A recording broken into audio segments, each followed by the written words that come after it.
안녕하십니까. 대통령 비서실장 강훈식입니다.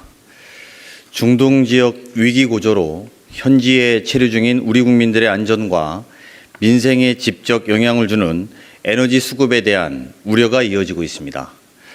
어제 국무회의에서 이재명 대통령은 우방국들과의 공조를 바탕으로 우리 국민들의 신속하고 안전한 철수와 함께 현재 중동 해역에 있는 우리 선박과 선원의 안전에도 만전을 기하도록 지시했습니다. 대통령 지시에 따라 중동 지역 내 핵심 우방국인 UAE와 즉각적인 협의에 착수하였습니다. UAE는 지역 내 긴장 상황을 직접 경험하고 있는 어려운 상황 속에서도 대한민국을 배려한 특별한 지원을 결정하였습니다. 먼저 UAE에 체류 중인 우리 국민들의 귀국 지원과 관련된 사안입니다. 현재 14개 중동 국가에 우리 국민 18,000여 명이 계시고 이 중 4,900여 명이 단기 체류자입니다. 특히 단기 체류자 중에서 약 3,500명이 항공편 취소로 인해 UAE와 카타르에 머물면서 귀국을 기다리고 있는 상황입니다. 정부는 이분들의 안전한 귀국을 돕기 위해 UAE에서 한국으로 오는 항공기 운항 재개 방안을 UAE와 긴밀하게 협의해 왔습니다. 어제 UAE 한국 전담 인사이자 제 카운터파트인 칼둔 행정청장에게 우리 국민들의 안전한 귀국을 지원해 줄 것을 요청했고, 이어 양국 외교장관의 추가 협의를 위한 통화를 진행했습니다. 어젯밤 늦게 UAE 민항기 운행 재개가 최종 확정되었고, 지금 우리 국민을 태운 에미레이트 항공의 대형 여객기가 두바이를 출발하여 한국으로 들어오는 중입니다. 오늘 저녁 7시 반경이면 인천공항에 착륙할 것으로 예상됩니다.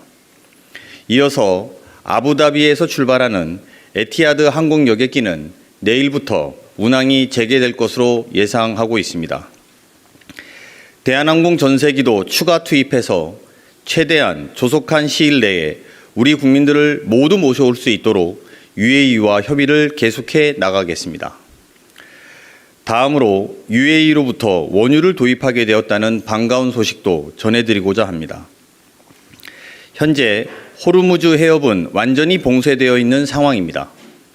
언론에서 보도하고 있는 바와 같이 다수의 유조선, 화물선이 호르무즈 해협 인근에서 해협 통과를 대기하고 있습니다. 우리가 도입하는 원유의 70%가 호르무즈 해협을 통과하기 때문에 어제 15.10으로 정부는 자원안보 위기경보 관심 단계를 발령했습니다. 이재명 대통령 지시에 따라 칼둔 행정청장과 원유 도입 방안을 협의하였고 총 600만 배럴 이상의 원유 긴급 도입이 확정되었습니다. 먼저 호르무즈 해협 통과가 필요하지 않은 UAE 내 대체 항만에 각 200만 배럴 규모의 우리나라 국적 유조선 2척을 즉시 접안토록 하고 UAE 국영 석유회사가 항구 내에 보관 중인 원유 약 400만 배럴을 채워 조속한 시일 내에 복귀하도록 할 계획입니다. 이번 유조선 2척 이외에도 대체 항만을 통한 원유 도입을 지속 확대해 나갈 예정입니다. 더불어 UAE가 우리나라에 보관 중인 공동 비축 물량 중 200만 배럴은 우리가 원한다면 언제든지 제공할 수 있다는 약속을 받았습니다. 우리나라 일일 소비량의 2배가 넘는 600만 배럴 이상의 규모의 UAE 원유 긴급 도입은 에너지 수급 안정화는 물론이고 최근 과도하게 반응하고 있는 유가 안정화에도 기여할 것입니다. 이번 UAE 원유 긴급 도입은 양국 간 전략 경제 협력의 결실입니다. 우리 항공방공 시스템인 청궁이 UAE의 안보를 지키듯이 UAE의 원유가 우리나라 에너지 안보에 기여하고 있는 것입니다. 감사합니다. 질문 있으면 받겠습니다. 네. 네, 저 머니투데이 김성은 기자입니다. 혹시 UAE 측에서 우리 측에 뭐 요청하거나 이런 부분은 없었는지 궁금하고요. 두 번째로 그 무기 관련해서 중동에서 우리 그 방산 무기들이 좀 효력이 있다 뭐 이런 보도들도 나왔는데 혹시 무기 관련한 뭐 협조나 UAE 말고 다른 중동에서 그런 협조나 구한 게 있는지 말씀 부탁드리겠습니다. 방공 무기와 관련된 협조는 여러 나라에서 요청이 되고 있고 UAE도 거기에 포함되어 있습니다. 하지만 제가 구체적인 상황을 여러분들께 말씀드리는 것은 적절치 않아서 그 점 양해해 주시기 바랍니다.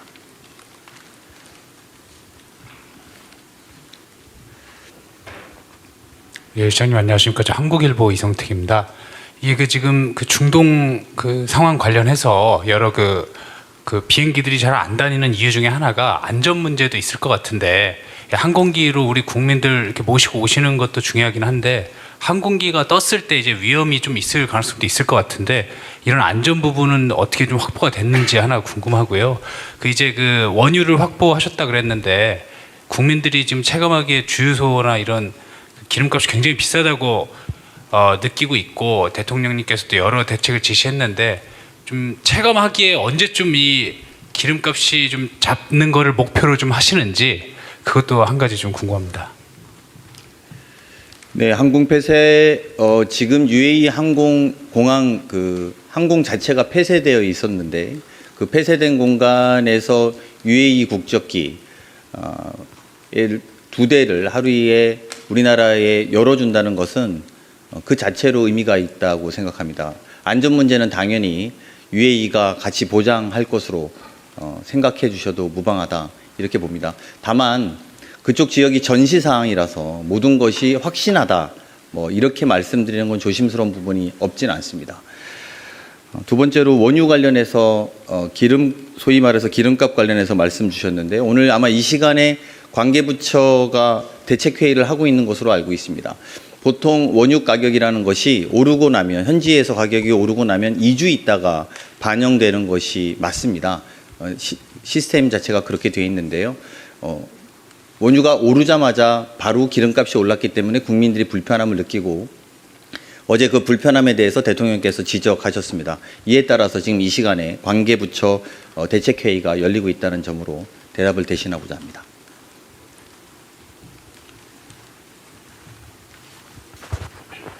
네, 서울경제 송종우 기자입니다. 간단한 건데요.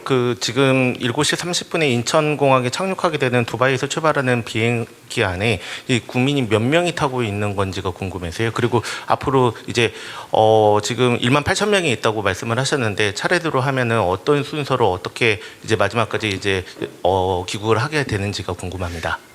타고 계신 분들에 대해서 확인을 일일이 먼저 하지는 못했습니다. 그건 UAE 항공사의 협조까지 좀 받아야지 저희가 확인할 수 있는데요. 아마 대다수 우리 국민들이 계신 것으로 알고 있다. 이 정도로 답변 드릴 수 있을 것 같고요.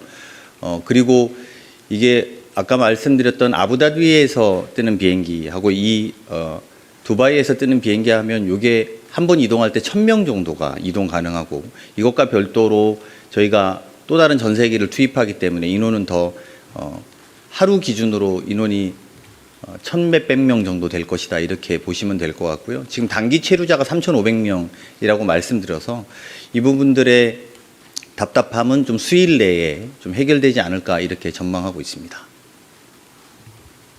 더 없으신가요? 네.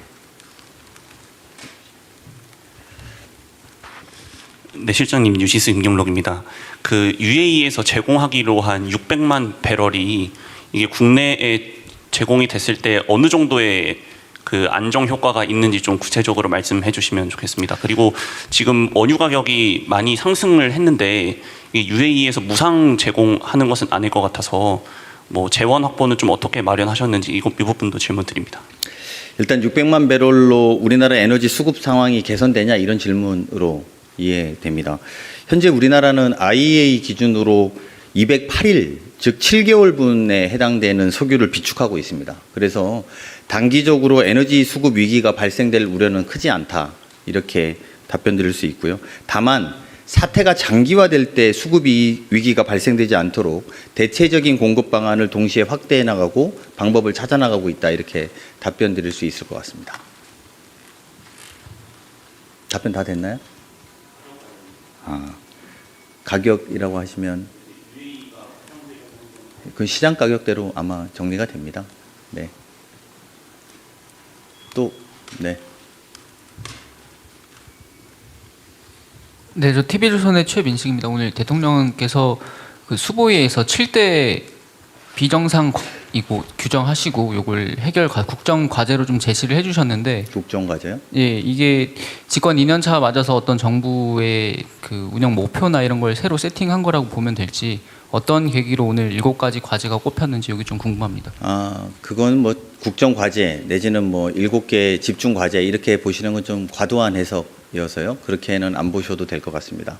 기간에 많이 강조해 왔던 부분들에 대해서 다시 환기시켰다 이렇게 해석해 주시면 될 것 같고요.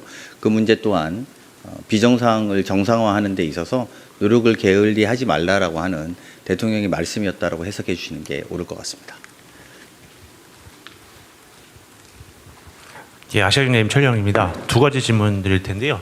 그 이전에는 군용기 도입까지도 검토를 하고 있는 걸 보도를 받긴 했는데, 관련해서 그 긴급한 상황은 이 정도로 긴급한 상황은 아닌 것으로 판단해도 되는 것인지 일단 여쭤보고요. 두 번째는 그 UAE와의 원유 도입을 확정을 했는데 이외에 원유 공급처 다변화를 위해서 혹시 노력을 별도로 하고 있는지, UAE 이외에 협의하고 있는 국가는 있는지 좀 궁금합니다.